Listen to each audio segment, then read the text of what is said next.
지난주에 이어서 오늘 본문들도 주님의 부활 사건을 담고 있습니다. 도마, 12제자 중에 한 명이었죠. 그는 주님의 부활 소식을 믿을 수가 없었습니다. 부활하신 주님께서 제자들에게 나타나셨는데 그때 도마가 없었습니다. 어디를 갔는지 성경은 말하지 않지만 하여튼 그곳에 없었습니다. 동료들에게서 주님의 부활 소식을 듣게 되었지만 믿을 수가 없습니다. 그래서 도마는 그냥 떨며 숨어 있었던 사람입니다.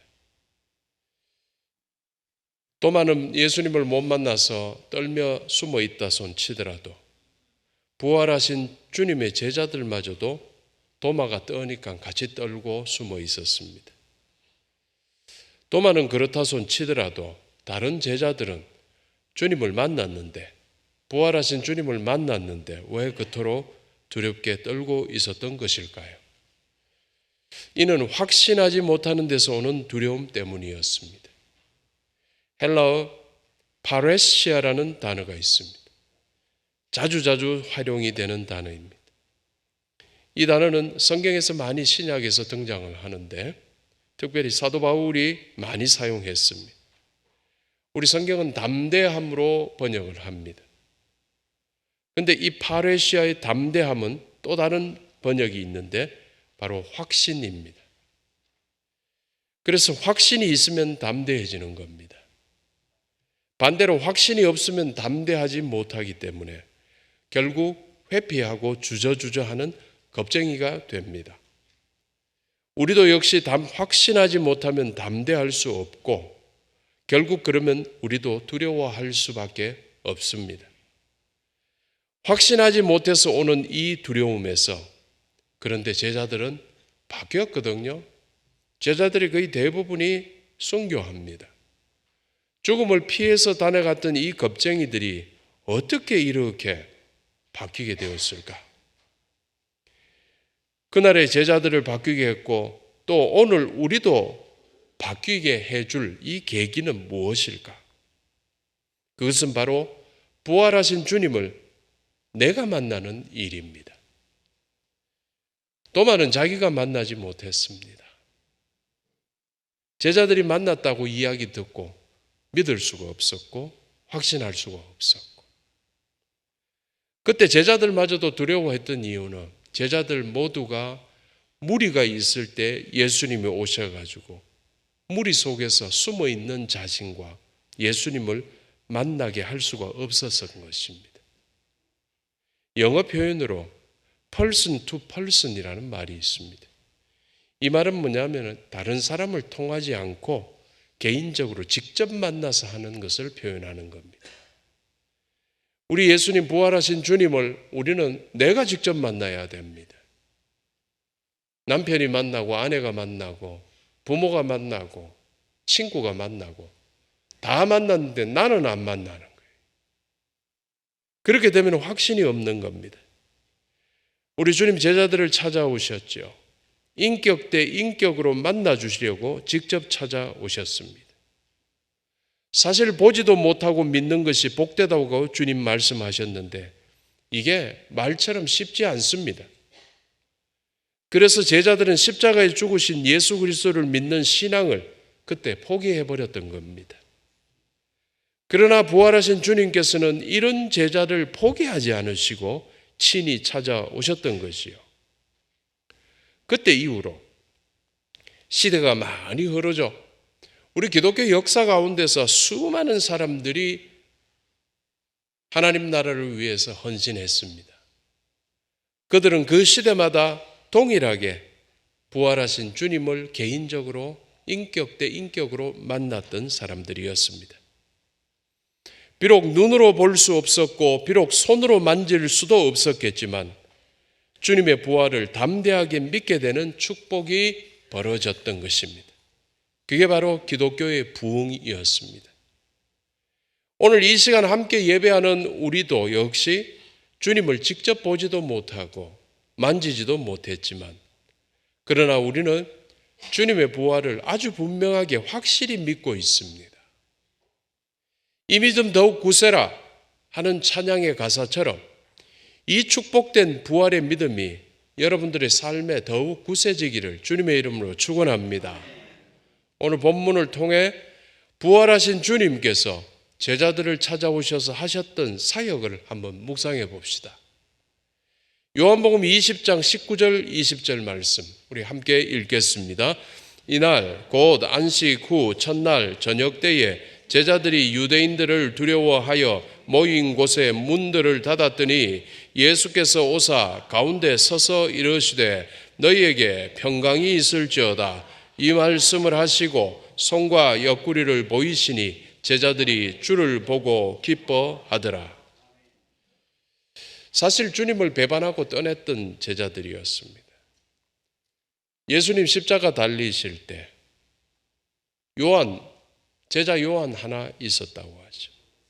제자들 중에서는 12제자 중에서 요한 하나 있었습니다. 전부 도망갔습니다. 부활하신 주님께서 나타나셔서 제일 먼저 해줘야 됐던 게 호통을 한번 쳐줬으면 좋았을 뻔했습니다. 이놈의 자식들 그때 어디 갔었어?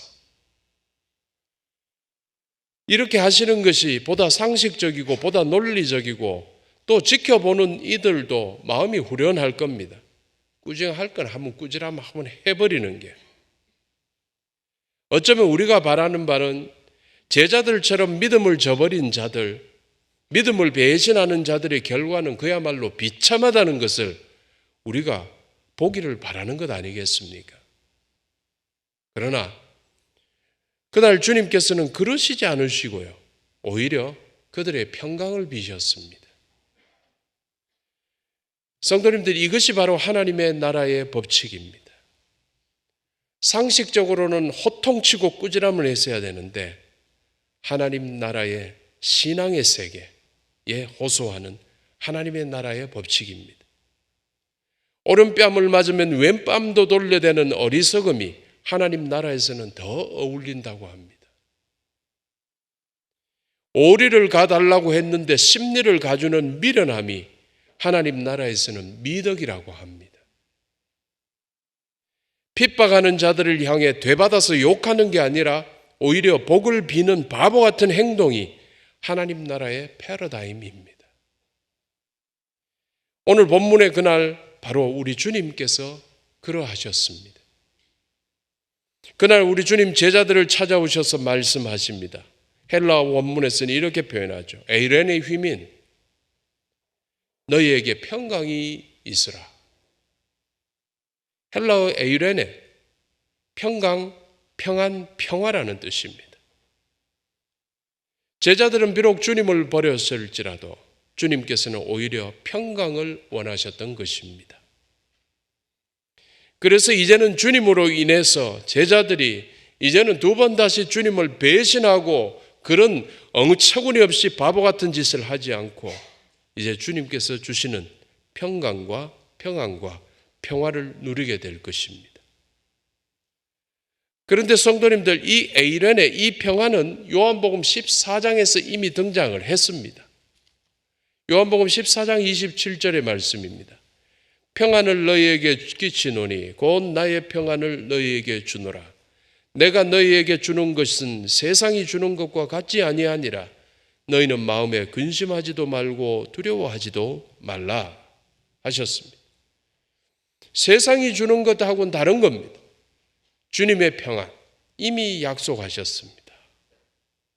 그러면 성도님들, 세상이 주는 평안이란 도대체 뭘까? 세상도 평안을 줄 수 있다면 세상이 주는 게 뭘까? 뭐 뚜렷하게 말할 게 어디 있겠습니까? 너무 많은데 우리는 조금만 좋은 것만 있어도 세상 재미 때문에 세상이 얼마나 그리 재미있는데 이런 거는 이래서 좋고 저런 건 저래서 좋고 그런데 그런 것들은 금방금방 사라져 없어지는 것들. 뚜렷하게 무엇이라 말할 수 없을지는 몰라도 분명한 것은 세상이 주는 평안은 상황에 따라 늘 변하고 사라지는 것이죠. 하지만 성도님들, 우리 주님께서 주시는 평안은 확실히 다릅니다. 이것은 절대적인 겁니다. 절대적인 평화, 절대적인 평안, 절대적 평강입니다. 상황에 따라서 그때그때 변하는 것이 아닌 스스로 한결같은 절대성입니다. 바로 절대참입니다. 항상 참입니다. 풍랑이 극심했던 갈릴리 호수를 향해서, 풍랑을 향해서, 물결을 향해서 우리 주님께서 꾸짖으셨던 일 여러분 기억하시는지? 꾸짖는 것은 보통 사람을 꾸짖어야 되는데 우리 주님께서는 호수를 꾸짖고 풍랑을 꾸짖고 물결을 꾸짖으셨습니다. 주님은 만유의 주이십니다. 그 모든 것이 피조물들입니다. 시오파 페피모소, 너는 잠잠해라, 너는 고요하라. 물결도 주님이 명령하시니까, 풍랑도 주님이 명령하시니까 깜짝같이 사라집니다. 잠잠함이 계속됩니다. 주님 주시는 평안은 이와 같다고 할 수 있습니다. 세상이 주는 평안은 잠깐 잠잠하다가 빈번하게 풍랑이 휘말리는 바다 같지만 우리 주님께서 주시는 평안은 주님의 능력으로 잠잠하게 만드신 잔잔함, 또 다시 풍랑이 일어 다시 괴롭게 할 수 없는 진정한 잔잔함입니다. 이 잔잔함, 이 평안, 이 평강을 여러분들이 누리시기를 축원합니다. 이사야 선지자도 우리가 이 평강을 누릴 것을 권고했지요. 이사야 26장 3절인데요. 주께서 심지가 견고한 자를 평강하고 평강하도록 지키시리니 이는 그가 주를 신뢰함이니이다. 이사야서는 구약입니다. 구약은 헬라어로 쓰이고 않고 히브리어로 적혔습니다. 헬라어로는 에이레네라고 했는데 여기서는 샬롬 샬롬이라고 적고 있습니다. 샬롬을 연달아 2번 썼어요. 우리 성경이 번역은 평강하고 평강하도록. 평강에 평강을 더하는 겁니다. 복에 복을 더하는 겁니다. 은혜에 은혜를 더하는 겁니다. 평강에 평강을 더하는 겁니다. 참 평안입니다.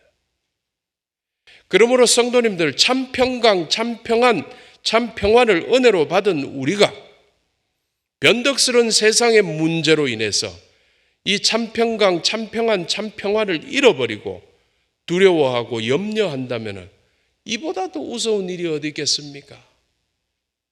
세상이 웃고 마귀는 박수치고 진정한 평강, 참 평안으로 세상 모든 문제를 이기시기를 주님의 이름으로 축원합니다. 요한복음 20장 22절 말씀입니다. 우리 함께 읽겠습니다. 이 말씀을 하시고 그들을 향하여 숨을 내쉬며 이르시되 성령을 받으라.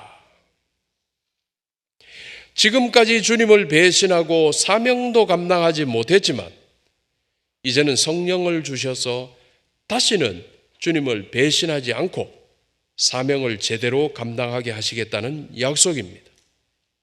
그래서 주님께서 제자들에게 성령을 불어 넣어 주셨습니다.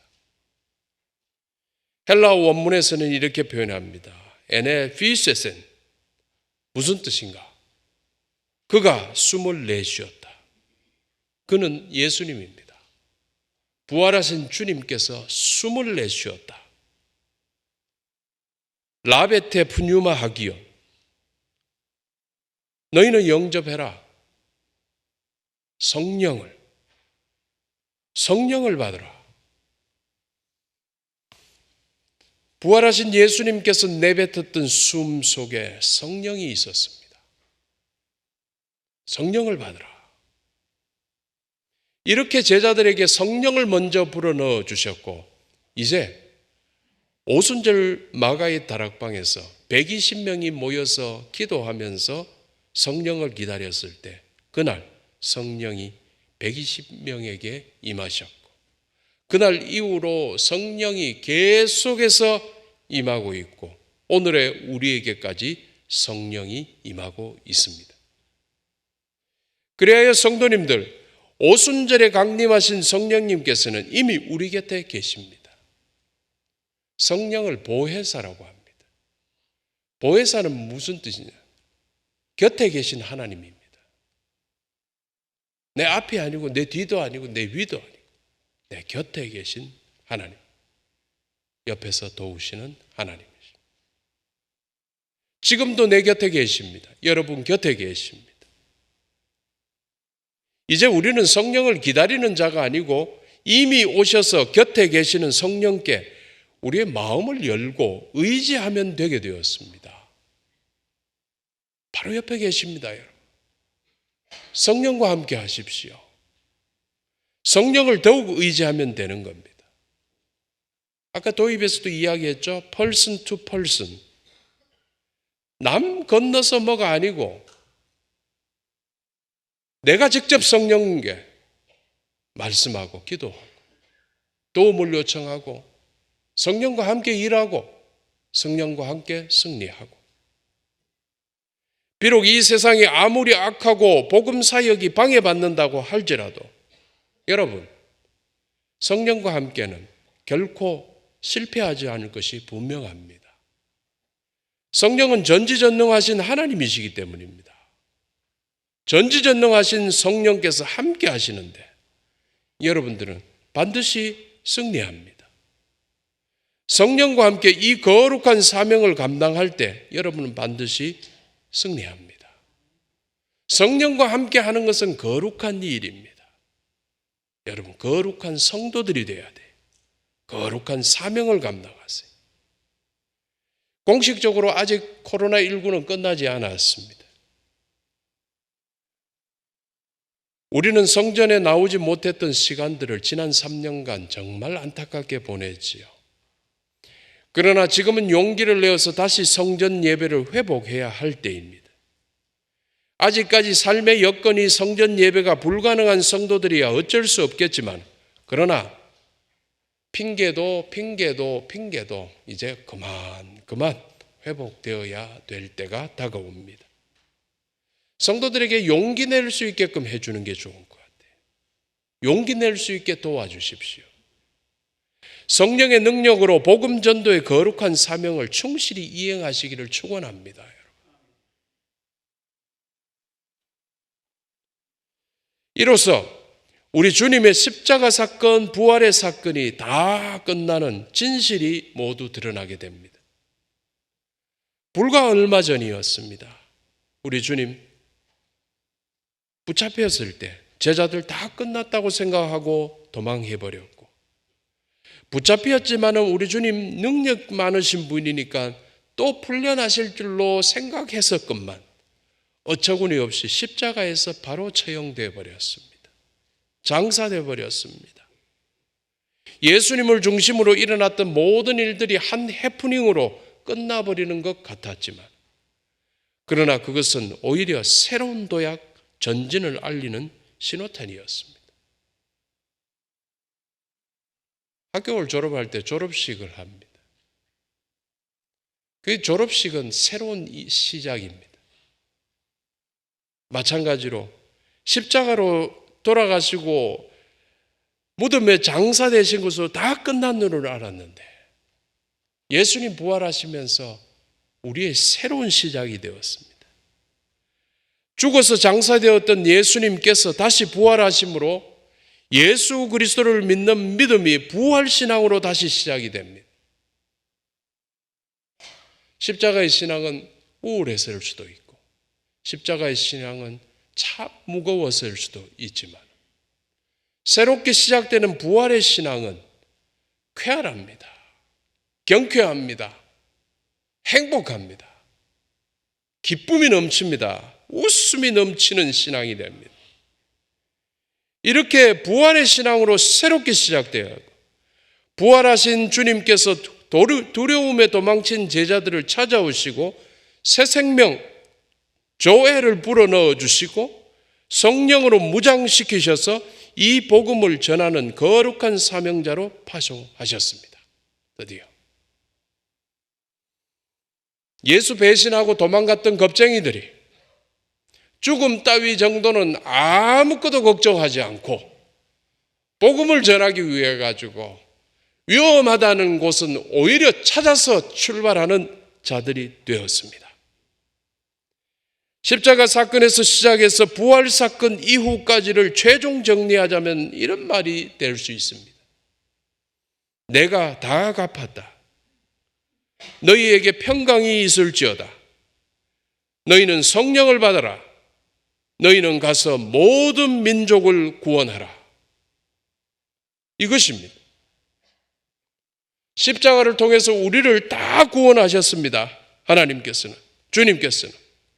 이제 그러니 너희는 평강을 받아라. 평강이 있어라. 이제는 성령을 받아라. 성령을 받아서 확신을 가지고 담대하게 나가서 믿지 않는 모든 사람들을 구원하라. 우리를 부르심이었고 우리를 보내심이었습니다. 성도님들, 그날 정말 이 십자가와 부활의 이것은 정말 바쁘게 짧은 시간에 막 휘몰아쳐졌던 어떤 그 사건들이었습니다. 아주 짧은 시간에 막 벌어졌던 일이었습니다. 그러나 그 이후의 결론은 결국 그겁니다. 이 십자가를 기억하고 이 부활의 신앙으로 부활의 복음을 온 세상에 전파하라는 명령, 사명이었습니다. 여러분, 옛날 시조 중에 이런 표현이 있죠. 이런들 어떠하리 저런들 어떠하리. 이렇게 살면 안 된다는 거예요. 이리 살아도 한 세상, 저리 살아도 한 세상, 이러면 안 되고 우리는 사명을 분명히 인식하고 사명을 철저히 이행하며 살아야 한다는 것입니다. 내가 지금 사는 게 무엇 때문일까? 내 즐겁자고 사는 걸까? 주님께서 분부하신 명령 때문에 사는 겁니다. 이것이 주님의 지상명령이죠. 이것이 바로 우리의 사명이기 때문입니다. 결론을 맺습니다. 성도님들, 성령을 더욱 의지하시기 바랍니다. 성령과 함께 복음 전도자의 사명을 정말 잘 감당하시기를 바랍니다. 우리 주님 곧 오실 겁니다. 우리 주님 곧 오셔가지고 우리와 대화하실 것입니다. 인격 대 인격으로 대화해 주실 것입니다. 그때 여러분은 주님께 무슨 말씀하실 겁니까? 내가 준 명령을 잘 이행했느냐? 그때 여러분은 무슨 말씀하실 겁니까? 복음 전도자의 사명 잘 감당하시다가 착하고 충성된 종이라고 칭찬받으시는 여러분들 되시기를 주님의 이름으로 축원합니다. 기도하겠습니다.